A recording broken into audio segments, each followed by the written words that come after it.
Hey guys, welcome back to Strand Farm, where we grow independent together. In this video, it's going to be my week 4 of the Pantry challenge, and I'm going to switch things up just a little bit because I want to just show you one particular recipe that I made, and I mentioned it in my week 3 video that I'd be showing you this. So this is my vegetable beef stew recipe.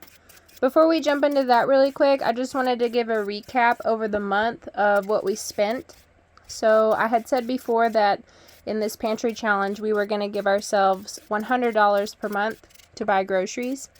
And so technically it's not the end of the month today, tomorrow will be, but I don't have any intention of going to the grocery store anymore for the rest of the month.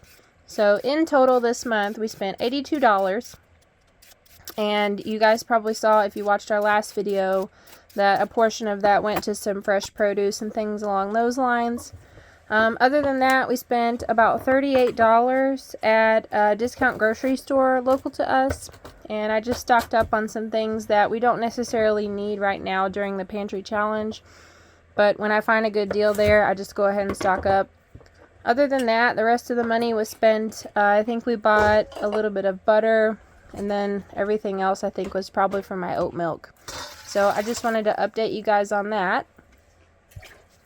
Also, the reason I'm not doing the same type of video, like what we eat in a week, like my previous videos, is because we literally have been eating pretty much the same things.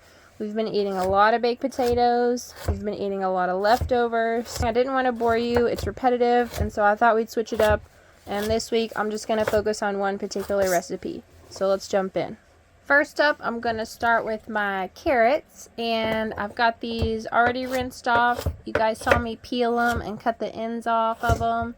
For my carrots, I like to have a little bit of a bigger piece in my stew, but I mean, you can really cut them as big or as small as you like. This is just my personal preference. It's kind of funny, during the time that I was filming this video, it was really cold outside. We had that Arctic blast come through, and it got down to, I think it was like -7 or something like that, and it was even colder with the wind chill. But anyways, we got our pipes and everything winterized, so on this particular day I didn't have any running water or the ability to use my sink or my faucet, so I've got my bowl of clean water off to the side that I can use to help me rinse my vegetables off and whatnot. So now I've got my carrots done, I've got those set off to the side, and now I'm working on my potatoes. Again, these are pre-rinsed potatoes that I had already rinsed off, and so I'm just peeling the skin off. You don't have to peel the skin off, and sometimes I don't, but as I was looking through these potatoes, I noticed some of them had some bad spots, so that made me a little curious about how they were looking underneath there. So I just went ahead and peeled off the skin. I've had this peeler for so long, I don't know where I got it from. My mom might have given it to me, or I don't really know, but it works really well. So after I get my potato peeled, then I'm just going to cut off the bad spots as I go, and I'm going to cube them up into maybe like 1 or 1/2 inch size cubes. And then as you can see up there, I've got a little bowl with some water in it. And as I cube up these potatoes, I'm going to put them in that bowl of water. And that will keep my peeled and cubed potatoes from turning brown while I work on the other potatoes. The beauty about vegetable beef stew is you can pretty much tailor it to whatever kind of vegetables that you like. Or in this particular case, whatever vegetables that I have on hand. Thankfully, these potatoes didn't have as many bad spots as I initially suspected, so I am grateful for that. Alright, I got my potatoes all cut up. Now I'm going to move over to my Dutch oven, and I've got it sitting on the top of the wood stove here. And you saw me right there just put a little bit of bacon fat in. Let that skillet get nice and hot. And then I dumped in my beef stew meat.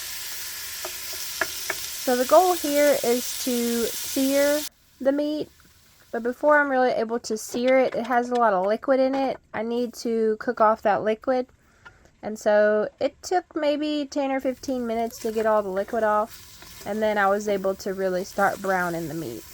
And the trick with browning meat is to try not to stir it around too much. You want to just let it sit and sear, wait a few minutes, and then stir it.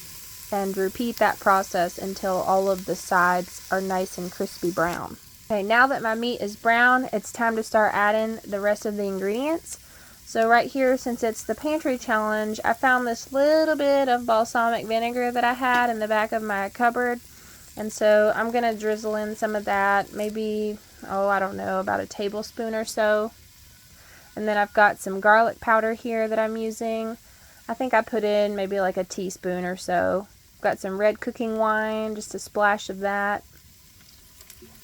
And then here again we see I've got this freeze-dried hot pepper powder that I am trying so hard to get used up. So I put in about a heaping teaspoon of that, and then a small can of tomato paste.